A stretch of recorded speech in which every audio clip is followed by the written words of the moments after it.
My parents made me raise all my siblings. From age 6, while they collected government money for fake childcare, so when I tried to escape for college, they called CPS on me, but their own lies became the trap that destroyed them. In my family, the eldest daughter was expected to raise every child born after her. Not help with, not babysit, but become their actual mother from the moment they arrived home from the hospital. I changed my first diaper when I was 6 years old. You see, my mother was a former teen mom who treated pregnancy like catching a cold, something that just happened to you. My father worked construction, but somehow his paychecks always disappeared into new tools or nights at the bar. They both came from huge families where this was just how things worked. By the time I was 8, I had 3 siblings under my care. My parents would leave for their date nights while I heated bottles and rocked crying babies. Soon you'll get married and pass the burden on to someone else, my mother would say each time she announced another pregnancy, her eyes landing on me like I was hired help. Fast forward 8 years later, when I turned 14, my mother sat me down at the kitchen table with this formal announcement. She was pregnant again. Nothing new. Except this time, she handed me a notebook labeled Household Schedule, with my name listed as primary caregiver from 6 a.m. to 11 p.m. You're old enough to handle night feedings alone now, she said. My father nodded from his recliner. We canceled your after-school activities. Family comes first. The worst part was when they told me I'd need to get a work permit to buy diapers because they couldn't afford extras. They called it giving me real-world experience. This is what love looks like in our culture, they said. You're so much better with them than we are. My days started at 5:30 a.m., making breakfast for 4 kids while my parents slept in. I fell asleep during a parent-teacher conference once, and my parents told everyone I must be partying. The youngest started calling me mama at the grocery store, and people would give us looks. Then came the breaking point. I'd worked so hard to get a full academic scholarship to my dream college. The acceptance letter arrived on a Tuesday. For once, I wasn't an underage mother. I was just Lisa, a normal girl, going to a normal college. I was in the middle of happy tears when my mother walked in. "I'm pregnant," she yelled. My face dropped. It was twins. That was the same week that my dad decided to be even more neglectful than usual. I had to be the one to hold my mom's hair when she vomited, to massage her feet, to fix her pregnancy cravings, all while taking care of the kids. The counselor called the next week saying I needed to submit final paperwork by 3 p.m. The baby got sick and wouldn't stop screaming. I missed the deadline by 10 minutes. The scholarship was withdrawn for lack of commitment. My parents said college would have been selfish anyway. I started planning my escape in secret, applied to community college and got accepted, got a part-time job at a grocery store and hid my money in a tampon box. My 16-year-old sister Sarah found out but promised to keep quiet. For once, everything was going according to plan. Until my parents found the acceptance letter I'd hidden in my chemistry textbook. My mother cried about all their sacrifices. My father threatened to kick me out if I abandoned the family. I didn't say a word. And the next day, I came home from work to find the house riddled with social workers. Apparently, my parents told them I was the neglectful caregiver who was supposed to be watching everyone. The social worker saw through it, but gave me an impossible choice. Either I stayed as the primary caregiver or my siblings would go into foster care. My parents stood there smirking like they'd won, but I had an ace up my sleeve. Sarah had been recording them on her phone for weeks. The social worker, Ms. Johnson, pulled out her clipboard and started asking questions while my parents stood there with their arms crossed. Sarah slipped her phone into my hand behind her back. I felt the weight of it like a lifeline. "These recordings," I said, my voice steadier than I felt. "They show everything." My mother's face went white. My father stepped forward, grabbing for the phone, but Ms. Johnson held up her hand. "Let's all stay calm. Lisa, can you show me what you have?" I played the first recording. My mother's voice filled the room, clear as day. "Lisa needs to understand her place. She's the oldest girl. This is her job until she gets married and has her own eldest daughter to take over." My father's voice followed. "If she thinks she's going to college instead of raising these kids, she's got another thing coming. We'll make sure of that." The room went silent. My parents exchanged panicked looks. Then my mother did what she always did when cornered. She started crying. "That's taken out of context," she wailed. "Lisa must have edited it with one of those apps. Kids these days can fake anything with technology." My father jumped on that immediately. "She's been unstable lately, talking about abandoning the family. She probably made this up to get attention." Ms. Johnson looked between us, her expression unreadable. "These are serious allegations. We'll need to verify the authenticity of these recordings." "Call Derek," my mother said suddenly. "My nephew Derek works in IT. He can prove these are fake." Within an hour, cousin Derek arrived with his laptop. He was 25 and had always been the family's go-to for computer problems. He listened to the recordings, typed on his computer, then looked up at Ms. Johnson. "Audio manipulation is incredibly easy these days," he said. "There are dozens of apps that can splice conversations together. Without the original files and metadata, there's no way to prove these are real." Sarah's face fell. I felt my heart sink. Of course the family would protect each other. That's what they always did. Ms. Johnson made notes on her clipboard. "I'll need to investigate further. In the meantime, the children will remain in the home under the current arrangement." After she left, my parents' masks dropped completely. My mother grabbed my arm hard enough to leave marks. "You think you're so smart? We're calling a family meeting. Let's see what Grandma Helen thinks about you trying to destroy this family." The next morning, our house filled with relatives. Grandma Helen sat in the living room like a queen holding court. She was my mother's mother, the matriarch who had raised 12 children and believed suffering built character. "I hear you've been making trouble," she said when she saw me, "recording your parents like some kind of spy. In my day, children who disrespected their elders got the belt." My aunts nodded in agreement. Uncle Tony, the lawyer, sat beside her taking notes. My mother had already called him about representing them if things escalated. "Lisa's always been difficult," my mother said, dabbing at her eyes. "We've tried everything. We even found a counselor friend who's been documenting her behavior issues." She produced a folder full of papers. I recognized the letterhead from Mrs. Patterson's counseling practice. She and my mother had gone to high school together. The papers claimed I showed signs of severe attachment disorder, oppositional defiance, and pathological lying. These are fake, I protested, but Grandma Helen silenced me with a look. Children who won't fulfill their family duties are sick in the head, she declared. Your mother did her duty. I did mine. Every woman in this family has done theirs. You think you're special? The family split into camps over the next few days. A few cousins privately told me they understood, but none would speak up publicly. Most sided with my parents. Family tradition was sacred. Breaking it meant betraying everything they stood for. My parents filed paperwork with the court claiming I was mentally unstable and had been turning the younger children against them. They wanted emergency custody formally transferred to them with me barred from any caretaking roles. The irony wasn't lost on me. You're going to regret this, my father said that night. We've given you everything. A roof over your head, food, a purpose, and this is how you repay us? The locks were changed the next morning. I came home from my shift at the grocery store to find my key didn't work. My clothes were in garbage bags on the lawn. The restraining order was taped to the front door. They'd claimed I'd threatened them during the family meeting. Sarah watched from her bedroom window, tears streaming down her face. She held up her phone, mouthing, "I'm recording." But what good would that do when the whole family was against us? I slept in my car that night, parked behind the grocery store. My manager found me the next morning when he came to open up. I begged him not to say anything. I needed this job more than ever now, but word traveled fast in our small town. By the end of the week, 3 of my father's construction crew buddies had come by the store. They didn't say anything directly, just stood in my checkout line, buying single items, making comments about ungrateful children who didn't appreciate their parents' sacrifices. My manager called me into his office the next day. "I'm sorry, Lisa, but we've been getting complaints. Customers say you seem distracted, that you're making mistakes. With everything going on, maybe it's best if you take some time off." "Please," I begged. "I need this job. I don't have anywhere else to go." He looked uncomfortable. "It's just temporary, until things settle down with your family situation." But we both knew it wasn't temporary. In a small town where my father's crew did half the construction work, crossing him meant consequences. I spent the next 2 nights in my car before the women's shelter finally had a bed. The intake worker looked at my restraining order and frowned. "Your parents filed this? Against their own daughter?" I nodded, too exhausted to explain. The shelter was loud and crowded, but it was better than my car. I had a bed, a locker for my things, and access to a shower. I could figure out the rest later. The family court hearing was set for the following week. My parents had Uncle Tony representing them pro bono. I had no one. Legal aid said I didn't qualify since technically I wasn't the one seeking custody. The morning of the hearing, I put on my best clothes, wrinkled from being stored in my car. Sarah texted me, "They've been coaching the kids all week. I'm sorry." I walked into the courtroom to find my parents looking like model citizens. My mother wore a conservative dress, my father a suit I'd never seen before. They'd brought character witnesses from their jobs. My mother's supervisor from the dental office where she worked part-time. My father's foreman. Even Mrs. Patterson was there with her fake therapy notes. "Your Honor," Uncle Tony began, "my clients are hardworking parents doing their best with a troubled teenager. Lisa has always had difficulty accepting authority. These recordings she claims to have are clearly fabricated, as our IT expert will testify." Derek took the stand and repeated his claims about audio manipulation. He showed the judge examples of apps that could create fake conversations. He was smooth, professional, believable. Then my parents testified. They painted a picture of a rebellious daughter who resented having younger siblings, who made up stories for attention, who had threatened to destroy the family if she didn't get her way. "We love all our children equally," my mother said, tears rolling down her cheeks. "But Lisa has always been different, difficult. We've tried so hard to help her. When it was my turn to speak, I felt like I was drowning. Every word I said sounded weak compared to their prepared statements. I tried to explain about the years of caretaking, the missed opportunities, the parentification, but without proof, it was my word against theirs. "Where are these recordings now?" the judge asked. "My sister has them," I said. "Sarah, she's been documenting everything." "Your 16-year-old sister?" The judge looked skeptical. "The one your parents claim you've been manipulating?" Sarah was called to testify. She walked in looking smaller than usual, her hands shaking. Our parents stared at her from their table. Uncle Tony smiled at her like a shark. "Sarah," he began gently, "has your sister Lisa been asking you to record your parents?" Sarah glanced at me, then at our parents. She didn't ask me to. I did it on my own. But she knew about it? She encouraged it?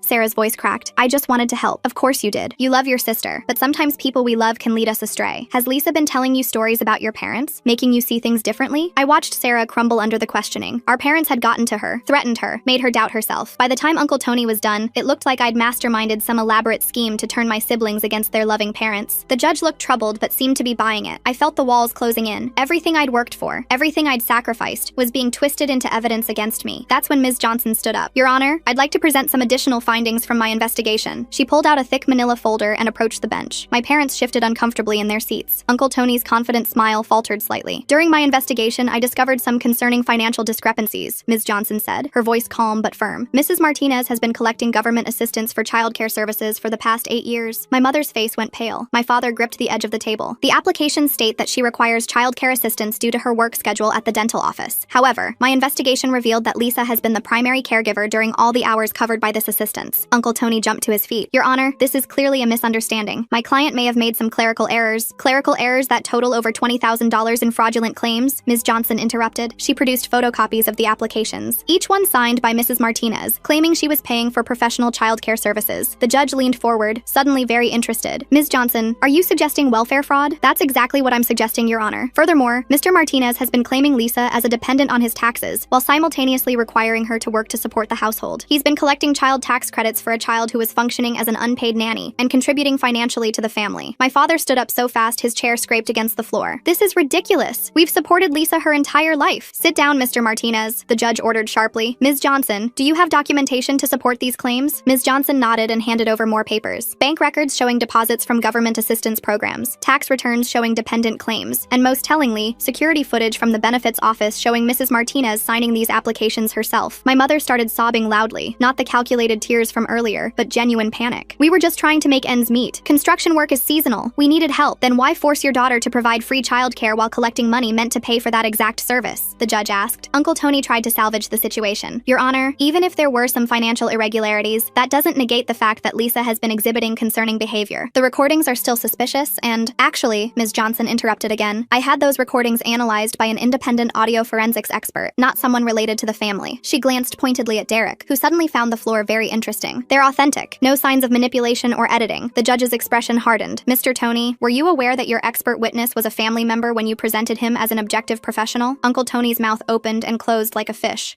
He has legitimate IT credentials. That's not what I asked. Were you aware he was related to your clients? Yes, Your Honor. And you didn't think that was relevant information to disclose? The courtroom fell silent. I could hear my heart pounding in my chest. Sarah had started crying quietly in her seat in the gallery. The judge turned back to Ms. Johnson. What else did your investigation uncover? A pattern of parentification dating back to when Lisa was 6 years old. Multiple witnesses from the children's schools have confirmed that Lisa was often the one attending parent-teacher conferences, signing permission slips with her parents' consent, and handling medical appointments for the younger children. She pulled out more documents. I also discovered that Lisa's college scholarship was withdrawn due to missed deadlines that occurred while she was caring for a sick infant. The same infant her parents claimed they were paying professional childcare to watch. The judge reviewed the papers, his frown deepening with each page. Mr. and Mrs. Martinez, I'm going to ask you directly. Have you been collecting government assistance for childcare while forcing your eldest daughter to provide that care for free? My mother looked at my father. My father looked at Uncle Tony. Uncle Tony looked defeated. Your Honor, my mother finally said, her voice small. We were just doing what our parents did. This is how families work. The oldest daughter helps with the babies. It's tradition. Tradition doesn't override the law, Mrs. Martinez, nor does it excuse welfare fraud. The judge turned to me. Lisa, do you have anything you'd like to add? I stood on shaky legs. I just wanted to go to college. I worked so hard for that scholarship. I love my siblings, but I wanted a chance at my own life. When I tried to leave, they called social services and claimed I was neglectful. They changed the locks. They got a restraining order based on lies. I've been sleeping in my car and then at a shelter because my own parents made me homeless for wanting an education. She's being dramatic, my father started, but the judge cut him off with a sharp gesture. Mr. Martinez, I've heard enough. Ms. Johnson, what are your recommendations? Given the evidence of financial fraud and the systematic parentification of Lisa, I recommend a full investigation by the Department of Social Services. I also recommend that the restraining order against Lisa be immediately vacated as it appears to have been obtained under false pretenses. The judge nodded. I'm inclined to agree. I'm also ordering a forensic accounting review of the Martinez family finances. Mr. and Mrs. Martinez, you should be aware that welfare fraud is a criminal offense that can result in prosecution. My parents went white. Uncle Tony started gathering his papers, clearly wanting to distance himself from the situation. Furthermore, the judge continued, I'm ordering temporary custody of the minor children to remain with the parents under strict supervision from social services. Lisa, you are not to be required to provide any childcare. Any violation of this order will result in immediate removal of the children. But who will watch them? My mother cried. We can't afford. Perhaps you should have thought of that before committing fraud with the money meant to pay for childcare, the judge said coldly. Court is adjourned. Mr. and Mrs. Martinez, do not leave the state. You'll be notified of the criminal investigation proceedings. The gavel came down with a finality that echoed through the courtroom. My parents sat frozen, the reality of their situation finally sinking in. They'd tried to trap me, but had trapped themselves instead. Outside the courthouse, Ms. Johnson pulled me aside. Lisa, I know this is overwhelming, but you should know that the forensic accountant will likely find more than just the childcare fraud. If your father has been claiming you as a dependent while you were working, that's tax fraud too. I nodded numbly. What happens now? Now you focus on rebuilding your life. The restraining order will be vacated within 24 hours. You can return home to get your belongings. I'll arrange for a police escort if you'd prefer. I don't want to go back there, I said quickly. Not to live. I just want my things. That's understandable. Do you have somewhere to stay? The shelter has space for another week. After that, I shrugged. Without my job, I had no idea what I'd do. Ms. Johnson handed me a business card. This is a transitional housing program for young adults escaping family abuse. Tell them I sent you. They can help with housing and job placement. I took the card with trembling hands. Thank you for everything. If you hadn't investigated, you can thank your sister, she said. Sarah didn't just have recordings. She had a diary going back 2 years documenting everything. Times, dates, specific incidents. That's what prompted me to dig deeper deeper into the finances. My heart swelled with gratitude for Sarah. She'd been braver than any of us realized. As I walked away from the courthouse, my phone buzzed with text after text. Family members who'd been at the hearing were already spreading the news. Some were angry, calling me a traitor. Others were shocked about the fraud. Grandma Helen sent a particularly nasty message about ungrateful children who didn't understand sacrifice. I deleted them all without reading past the first few words. Their opinions didn't matter anymore. The next few days passed in a blur. True to Ms. Johnson's word, the restraining order was vacated. I went back to the house with a police escort to get my belongings. My parents weren't there, but Sarah was. She flew into my arms the moment she saw me. "I'm so sorry. They made me say those things. They said if I didn't cooperate, they'd send the little ones away." "It's okay," I said, holding her tight. "You were so brave. Ms. Johnson told me about your diary." "I started it when you got your scholarship," she admitted. "I knew they'd try to stop you. I wanted to make sure there was proof of what they put you through." We packed my things quickly. My acceptance letter to community college was still in my chemistry book. My hidden money was still in the tampon box, untouched. Small miracles. "What's going to happen to us?" Sarah asked as we loaded boxes into the police officer's car. "I don't know," I said honestly. "But whatever happens, I'll make sure you and the kids are okay. I promise." She nodded, trying to be brave. Maybe now Mom and Dad will actually have to take care of their own children. The thought was almost laughable. They'd never had to before. But with social services watching and criminal charges looming, they wouldn't have a choice. I moved into the transitional housing program the next week. It was a small apartment shared with 2 other young women escaping family situations. We each had our own bedroom and shared the common areas. It was clean, safe, and most importantly, mine. The program also helped me find a new job at a different grocery store across town, far from my father's construction connections. The manager there was understanding about my situation and flexible with scheduling around my community college classes. Yes, I'd decided to still go. The acceptance was still valid, and with financial aid and my new job, I could make it work. It wouldn't be the university scholarship I'd dreamed of, but it was still a step forward. 2 weeks after the hearing, the other shoe dropped. My parents were formally charged with welfare fraud and tax evasion. The forensic accountant had found exactly what Ms. Johnson predicted: years of false claims totaling over $30,000. Uncle Tony refused to represent them, citing conflict of interest. They had to use a public defender. The irony wasn't lost on me. They'd claimed I didn't qualify for legal aid, but now they needed it themselves. Sarah kept me updated through carefully worded texts. Our parents were panicking. They'd been ordered to pay back all the fraudulent claims plus penalties. The house might have to be sold. My father's construction boss had cut his hours after hearing about the charges. My mother had been suspended from the dental office pending the outcome of the criminal case. For the first time in their lives, they were having to actually parent. No eldest daughter to dump the work on. No government money to collect while someone else did the job. Sarah said the house was chaos. The younger kids didn't understand why I wasn't there to make breakfast or help with homework. My parents were overwhelmed within days. "Mom actually had to change a diaper yesterday," Sarah texted me one evening. She acted like it was the end of the world. I should have felt vindicated, but mostly I just felt sad. Sad for my siblings who were confused and scared. Sad that it had come to this. Even a little sad for my parents, who were so trapped in their own upbringing they couldn't see how wrong it was. The family reaction was swift and brutal. Grandma Helen called an emergency family meeting that I obviously wasn't invited to. Sarah reported back that it was a disaster. Half the family thought my parents were victims of an ungrateful daughter. The other half were quietly admitting they'd seen the signs but hadn't wanted to get involved. Cousin Maria stood up and said she went through the same thing, Sarah told me during one of our phone calls. She said Grandma Helen made her raise her 5 younger siblings too. Then Aunt Rosa said it happened to her. Suddenly everyone was arguing about whether it was tradition or abuse. The family was fracturing along generational lines. The older generation insisted it was just how things were done. The younger generation was starting to question why it was always the eldest daughters who sacrificed everything. 3 months into the criminal proceedings, my parents did something desperate. They fled. I was in my evening statistics class when my phone started buzzing. I ignored it until I saw it was Ms. Johnson calling. I stepped out into the hallway to answer. "Lisa, your parents missed their court date this morning. They've also pulled the younger children out of school. We believe they're attempting to leave the state." My blood ran cold. "What about Sarah? She's the one who alerted us. She's safe at school right now. She said your parents packed up the van last night and told the kids they were going on a surprise vacation." I sank onto a bench in the hallway. They were really going to run, take the kids, and disappear, rather than face the consequences of their actions. "What can I do?" I asked. "Stay where you are. Don't try to intervene. We've notified state police and issued an Amber Alert for the children." Sarah said she overheard them talking about going to stay with relatives in Texas. Of course. My father had cousins there who probably had no idea about the charges. They could disappear into another big family where eldest daughters raising siblings was just normal life. I went back to class but couldn't concentrate. My professor noticed my distress and quietly told me I could leave if I needed to. I gathered my things and drove back to my apartment, my hands shaking the entire way. The next few hours were the longest of my life. I sat by my phone, waiting for updates. My roommates made me tea and sat with me, sharing their own stories of family dysfunction. It helped, knowing I wasn't alone. Finally, around midnight, Ms. Johnson called. "We found them. State police stopped them at a gas station about 2 hours from the Texas border. Everyone is safe." I sobbed with relief. "What happens now?" "Your parents are being arrested for custodial interference and violating their bond conditions. The children are being placed in emergency foster care until we can determine the best placement." "What about Sarah?" "She's 18 in 2 months. We're looking into emergency emancipation so she can maintain some independence." "Lisa, I need to ask, would you consider taking temporary guardianship of your siblings?" The question I'd been dreading and expecting in equal measure. I don't know if I can. can. I'm barely managing to support myself. I understand. It's not a decision you need to make tonight, but think about it. Foster care isn't ideal, and you're the only family member who's shown genuine concern for their well-being. After we hung up, I sat in the dark living room thinking. I'd fought so hard to escape the role of surrogate mother. The thought of voluntarily taking it on again made me feel sick, but the thought of my siblings scattered across foster homes made me feel worse. I called Sarah. She answered on the first ring, sounding exhausted. Hey,